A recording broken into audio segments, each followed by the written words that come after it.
तो महाभारत का युद्ध कहाँ हुआ था? महाभारत का युद्ध कहाँ हुआ था? बहुत सही, बहुत बढ़िया। और देखो, प्रतियोगिता लोभ, अपमान, ईर्ष्या, महत्वाकांक्षा को त्याग कर भाईचारे से जीने की सीख देता है। किससे? प्रतियोगिता है, लोभ है, अपमान, ईर्ष्या, महत्वाकांक्षा को त्याग कर भाईचारे से जीने की सीख देता है। इसका मतलब जानते हो क्या है, क्या जा रहा है? हमको फर्क नहीं पड़ रहा, रिकॉर्ड हो रहा है। सुनो, ले भाई। देखो, महाभारत होने का कारण क्या था? महाभारत, हाँ, अब यहाँ पे ऐसे समझो, राजनीति की वजह से हुआ था। बहुत सही। महाभारत में 2 लोग थे, अर्जुन, पांडव। अरे रुको यार, एक तो वो अर्जुन, कौरव, पांडव तो वो थे। ये क्या होता है? मिक्स हो गया। रुको यार, पांडव, कौरव पांडव मिक्स हो गया। ये एक थे कौरव और एक थे पांडव। पांडव किसके बेटे थे? पांडु के। और कौरव किसके बेटे थे?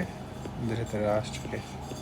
ठीक है, धृतराष्ट्र अंधे थे, कौरव पांडव। अब क्या है ना कि धृतराष्ट्र चाहते थे कि कौरव इनका बेटा जो कौन था? दुर्योधन जो है ये गद्दी पे बैठे। कौन चाहता था? बड़ा भाई है। हाँ, लेकिन ये बैठ नहीं पाए, मतलब इनके मन में कपट था, ये बैठना चाह रहे थे। अब पांडव के 5 पुत्र थे, 1 2 3 4 5। कौन कौन था? अर्जुन, जिनमें सबसे बड़े थे युधिष्ठिर, अर्जुन, हाँ युधिष्ठिर, फिर भीम, अर्जुन, फिर नकुल और सहदेव। बहुत बढ़िया। अब प्रॉब्लम यहाँ पे ये हो गई कि ये लोग चाहते थे कि इन लोगों को डिफीट करके, इनको हरा के थूक दिया किसी ने, हमने बोल रहे हैं, हम ही बोल रहे हैं, है ना। तो क्या हुआ कि इनको हरा के हम लोग क्या करें, ये गद्दी पे बैठना चाह रहे थे, फैमिली ये थे दुर्योधन। अब दुर्योधन ने किया क्या? दुर्योधन के मन में जब दिक्कत, मतलब अहंकार थी, ठीक है। अब उनमें रीज़न क्या था? देखो, प्रतियोगिता, लोभ, अपमान, ईर्ष्या, इन सब से, प्रतियोगिता समझ रहे ना, कंपटीशन। लोभ मतलब क्या है? लालच की गद्दी हमको मिले। हाँ, अपमान मतलब क्या है? दूसरे की ह्यूमिलिटी, निंदा करना। हाँ, ईर्ष्या मतलब क्या है? जलन को क्या बोलेंगे? चलो, ईर्ष्या मतलब जेलसी कह लो, जेलसी, है ना हमको। अब महत्वाकांक्षा को त्याग कर भाईचारे से जीने की सीख देता है। मतलब इन सबको हटा के महाभारत में हम लोग क्या सीखने को मिलता है कि भाईचारे के साथ जियो, है ना, दोस्ती यारी बना के रखो। अब प्रस्तुत पाठ में महाभारत की कारणों पर प्रकाश डालकर विश्व को युद्ध जैसी विभीषिका से बचने की सीख देने का प्रयास किया गया है। अच्छा ठीक है, अब देखो हुआ क्या। अरे भाई,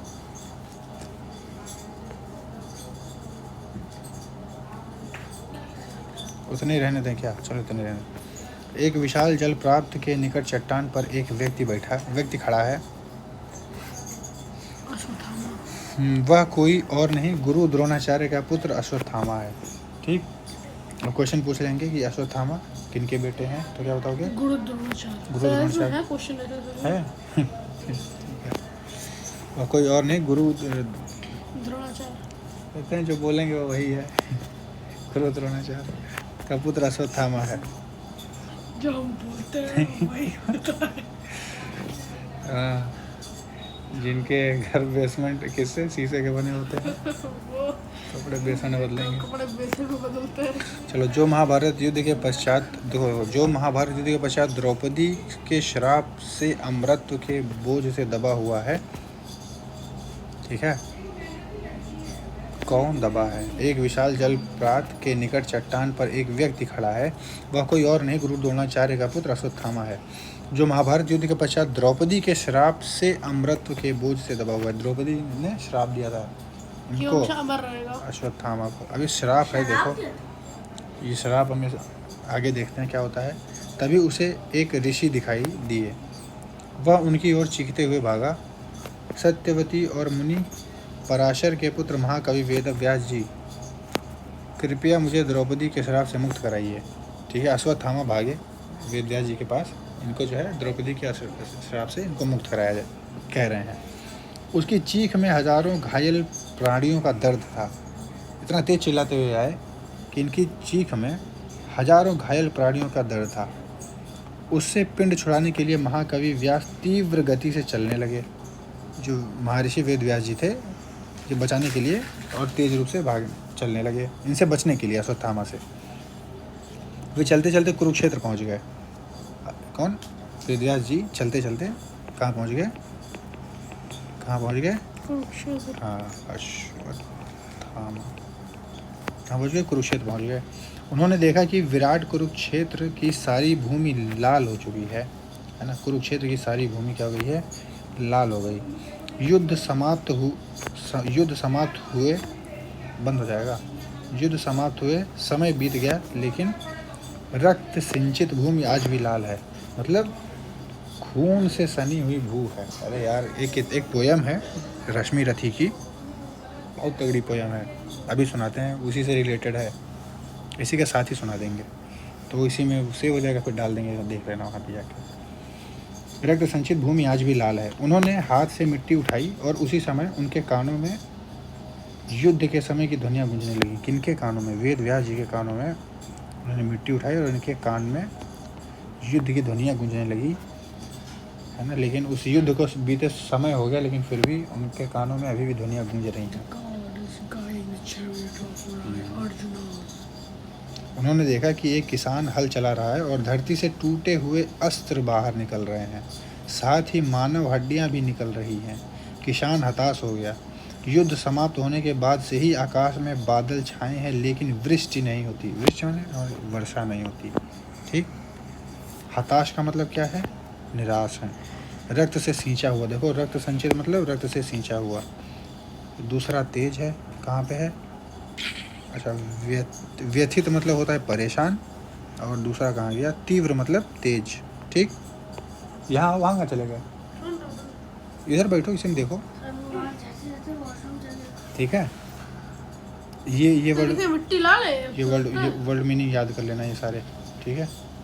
कौन सारे इसमें दिए गए हैं? पहला कौन सा है? व्यथित है। दूसरा तीव्र। ये सब ये तुम्हारे लिए है पर्सनली, हमको और किसी दिखाना थोड़ी है। यूट्यूब पर नहीं डालेंगे? डाल देंगे, तुम्हारे लिए है। हमारे स्टूडेंट खाली तुम ही तो हो, और कौन है? बाकी जो देख लेगा दिखा देना उनको, जिनको चाहिए होगा। तो एक व्यथित हो गया, एक तीव्र हो गया। रक्त संचित मतलब खून से सना हुआ, ये रक्त से सींचा हुआ। जमीन पूरी खून से भीग गई है। हताश मतलब निराश। वृष्टि मतलब वर्षा। आओ आगे, इधर आओ, तो ये हो जाएगा।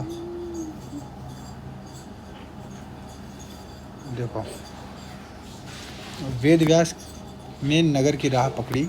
हर जगह उन्हें कमज़ोर बच्चे, नैराश्य से घिरे उम्र दराज लोग और हताश युवा, विधवा स्त्रियां नजर आई। मतलब लड़ाई के बाद जब ये नगर की ओर चलने लगे, मतलब शहर की ओर बढ़ने लगे, तो इनकी वो फ्लैशबैक में है। हाँ, फ्लैशबैक में है, मिलेगा भी, देखो कहाँ पे है वो पता चलेगा। नैराश्य मतलब निराशा से, सब इतना मार हो चुका है ना, उसमें लड़ाई इतनी भयानक थी कि लोग अभी भी अपसेट हैं, ख़त्म होने के बाद भी। इतनी, देखो वो किसान जो है खेत को जोत रहा है और उसमें से हड्डियाँ निकल रही हैं, मिट्टियाँ लाल हैं।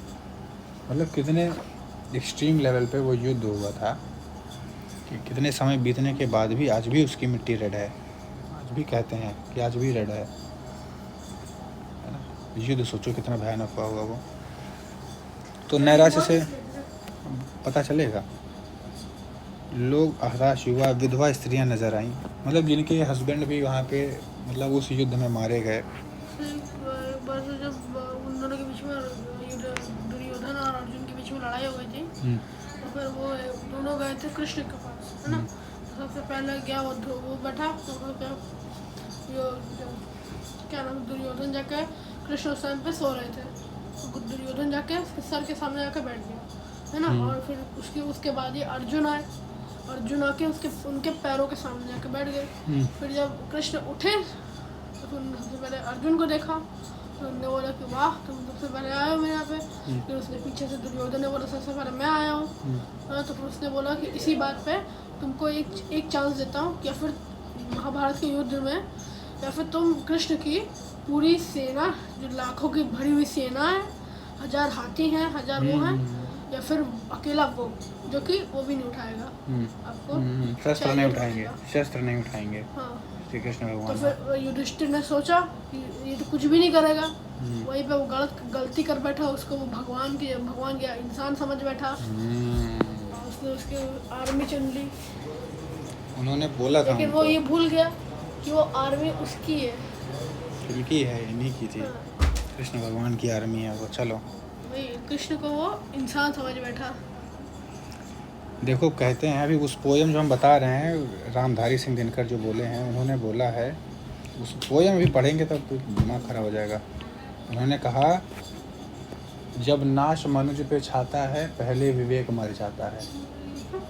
जब नाश मनुज पे छाता है पहले विवेक मर, मतलब जब विवेक मतलब जब सोचने समझने की शक्ति, जब आप पे कोई दुविधा पड़ती है, जब नाश हो, जब नाश होना तय होता है, किसी का पतन होना होता है, तो इसका क्या होता है, मतलब आपका दिमाग काम नहीं करेगा उस समय। तो इनके साथ वही था, क्योंकि ये किस में डूबे थे यार, ये लोभ में डूबे थे, इनको गद्दी चाहिए थी, इनकी ईर्ष्या थी। उसने वो चीटिंग करके वो के साथ जीत के, हाँ, इनको राजगद्दी चाहिए थी। चलो आगे देखते हैं। तो कौन कौन अश्वत्थामा जो है, अश्वत्थामा नहीं, वेद व्यास जी चलते चलते नगर की ओर चले, जहाँ पे इन्होंने उम्रदराज लोगों को, हताश युवा विधवा स्त्रियों को देखा। टूटी फूटी सड़कें और ध्वस्त व्यवस्था से गुजर कर वे प्रशासन भवन पहुँचे, जहाँ अनेकों खाली कक्षों से होते हुए नगर अध्यक्ष कक्ष में पहुँचे। ठीक है, चल रहे थे। उन्होंने जानकारी प्राप्त हुई कि युद्ध के पश्चात सरकारी कोष लगभग खाली है और विकास के लिए कोई साधन उपलब्ध नहीं। तो युद्ध में क्या हुआ कि सरकारी खजाना जो होता है, जिनसे डेवलपमेंट होते हैं, वो खाली हो गए हैं और लोगों के विकास के लिए कोई साधन उपलब्ध नहीं है। पुनः निर्माण के लिए मजबूत युवा श्रमिकों की भी अभाव है। श्रमिक मतलब भाई, जब कुछ बनना है तो कुछ आदमी लोग काम करने के लिए चाहिए। अब वो आदमी लोग तो उसमें मारे गए युद्ध में, तो श्रमिकों मतलब काम करने लोगों की भी, मतलब मजदूरों की भी क्या है, कमी है। अभाव मतलब कमी। युद्ध के पश्चात वस्तुओं का अभाव है और महंगाई आकाश छू रही है। लड़ाई इतनी हो गई, चीज़ें इतनी कंज्यूम हो गई उस लड़ाई में कि वस्तुओं की कमी है। 18 दिन चली थी ना, हमको याद नहीं यार, पर ऐसे ही था। 18 से 18 दिन। वस्तुओं का अभाव और महंगाई आकाश छू रही है। अनेक व्यापारियों ने युद्ध में प्रयुक्त सामग्री के निर्माण में पूरी ऊर्जा लगा दी थी और खूब धन अर्जित किया था। व्यापारियों ने खूब पैसे कमाए उसमें, है ना, सब सारी व्यवस्था व्यापारियों ने कराई, लकड़ी, खाना पीना, और उन्होंने खूब धन अर्जित कर लिया। लेकिन उस धन से आज वे अनाज नहीं खरीद पा रहे हैं। अब उस धन का उनके लिए कोई उपयोग नहीं है, लेकिन उससे वो खरीद नहीं पा रहे हैं, कोई उपयोग का ही नहीं है। ठीक है। वेद व्यास गंगा के तट पर पहुँचे। उन्होंने माँ गंगा से निवेदन किया कि युद्ध में भाग लेने वाले उन सभी लोगों की आत्माओं को कुछ समय के लिए आमंत्रित करें, ताकि यहाँ हम सभी युद्ध के कारणों और उसे टाले जा सकने की स्थितियों पर विचार कर सकें। ठीक है। वेदव्यास जी ने गंगा जी से ये कहा कि जितने भी भाग लिए थे युद्ध में, उनको आप आमंत्रित करिए, उनसे बात की जाए और ये देखा जाए कि क्या युद्ध टाला जा सकता था। उस पर वो डिस्कस करना चाह रहे थे। अपने पुत्र देवव्रत के तन पर लगे हुए तीरों की यंत्रणा माता गंगा ने भी सही और एक तरह से सर्वनाशी युद्ध से वे कई मायनों में आहत हुई। अब यंत्रणा मतलब क्या होती है? यातना या पीड़ा, दर्द। अपने पुत्र देवव्रत के तन पर लगे हुए यात्रणा मतलब तीरों की यात्रा, मतलब उनके जो बेटे थे देवव्रत, उन पर इतने सारे तीर की वर्षा हुई थी कि उनसे जो उनका दर्द था, वे भी माता गंगा ने भी सही और एक तरह से सरनाशी युद्ध से वे कई महीनों से आहत हुई थी। मतलब उनसे हाँ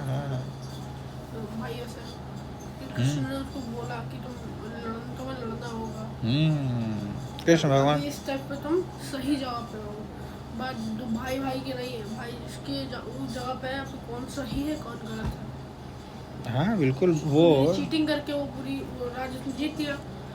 थोड़ा सा राज करने के लिए थोड़ा सा गांव मांगा, उसके बाद एक सुई के बल का भी पता नहीं दूंगा, उसी के ऊपर मेन इशू उनका भी तो था, द्रौपदी जी का भी था, जो चीरहरण के साथ हुआ उस हॉल में।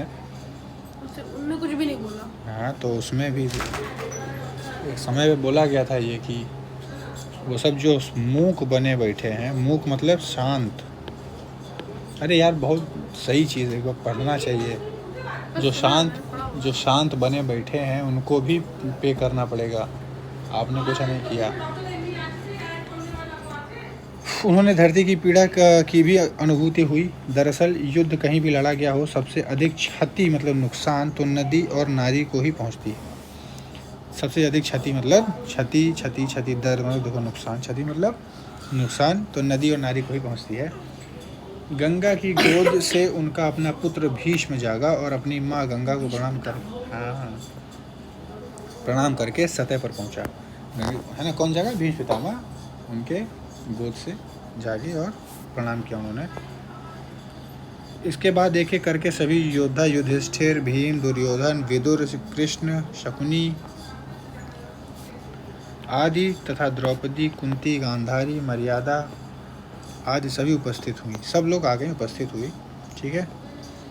हर युद्ध में अकारण ही अनेक आम लोग उलझ जाते हैं, उन्हें हानि भी सहनी पड़ती है, इसलिए वे भी इस जत्थे का भाग बन गए। आम लोग भी मतलब जैसे इन लोग को भी फर्क पड़ता है लोगों को, वो लोग भी इस जत्थे मतलब इस ग्रुप का पार्ट बन गए, ठीक है। 11 जत्था एक समुदाय, विचार वाले लोगों का समूह, है ना, जो सोचे। तो वेदव्यास ने कहा कि युद्ध के पश्चात चारों ओर अशांति और नैराश्य छाया है। चारों ओर अशांति और निराशा छाई हुई है। समझो एक वॉर कितना डिटीरियोरेटिंग होता है। तुम एक इस वॉर से समझो जो इंडिया पाकिस्तान में जो वॉर हुआ होगा, इंडिया पाकिस्तान और इंडिया चाइना के बीच में। चाइना वाला 1962 था, पाकिस्तान वाले थे 1948, 1971 और 1999। 3 वॉर लड़े हमने पाकिस्तान से, है ना।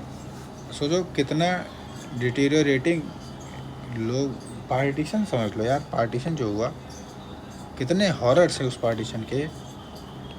लोग माइग्रेट किए इधर से उधर, उधर से इधर, है ना।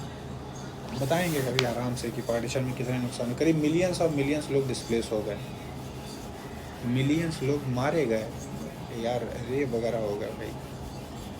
वुमेन्स के साथ कितना गंदा हो गया ना बिहेव। चलिए से उसका पार्ट तो नहीं है। तो वे देखो मतलब अशांति और नैराश्य हर जगह छा जाता है ना। एक वॉर के बाद कितने सारे कॉन्सिक्वेंसेस बनते हैं, खाने की कमी, फूड शॉर्टेजेस, क्लोथ शॉर्टेजेस, है ना, अंडर न्यूरिशमेंट, फेमाइंस आते हैं, है ना, ये सारी चीज़ें होती हैं। छोटी तो हाँ देख लो 18-20 दिन तुम्हें बता दो चली है। आज भी खून मिलता है ना, ऐसा कह रहे हैं लोग।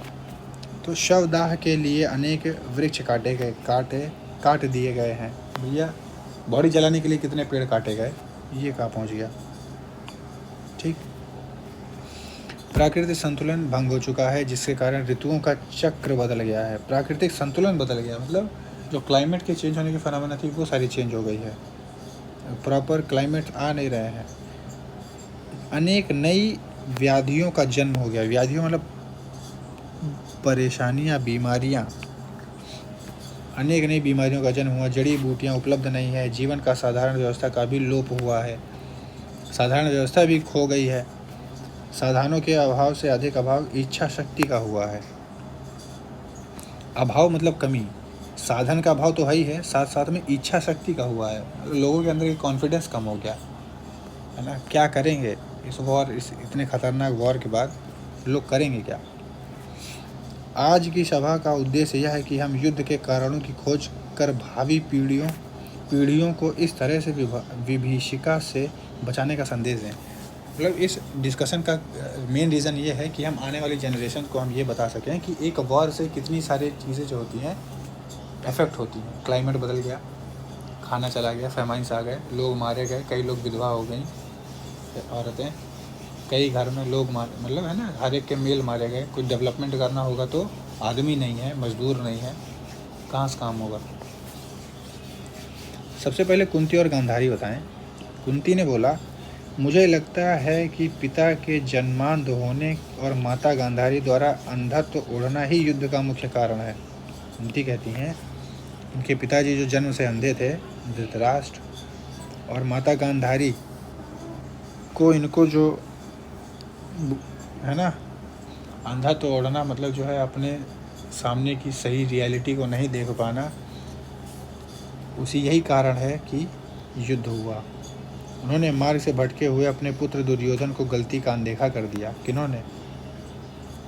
गांधारी ने अपने पुत्र दुर्योधन की गलती को अनदेखा कर दिया। दैट इज़ वाई कुंती जो है किनको कल्प्रिट घोषित कर रही हैं फॉर महाभारत। इनको दोनों जन को जन्मान दिए, मतलब धृतराष्ट्र और गांधारी। गांधारी क्या बोलती हैं? कुंती ने हमेशा अपने पहले पुत्र कर्ण के जन्म की बात छुपाई। हाँ, कुंती उनकी शादी नहीं हुई थी। हाँ, अगर वह पहले उजागर कर देती तो युद्ध नहीं होता। मेरे पुत्र ने कर्ण की अपराजेय की शक्ति के आधार पर पांडवों को ललकारा था। मतलब ये कह रही हैं कि जब ये पहले बता देते तो शायद वार ना होता। अपराजेय मतलब जिसे पराजित ना किया जा सके, अपराजेय। सूर्यपुत्र कर्ण। बहुत सही, सूर्यपुत्र कर्ण। प्रत्यारोपण मतलब 15 आरोप के बदले लगाया गया आरोप को क्या बोलते हैं? कोई तुम्हें ब्लेम करे तो मुझसे ब्लेम करो, उंगली उंगली खेलते रहो ऐसे ही। नहीं तुमने ये किया, नहीं सर तो आपने ये क्वेश्चन तो नहीं पढ़ा इसलिए मैंने नहीं किया।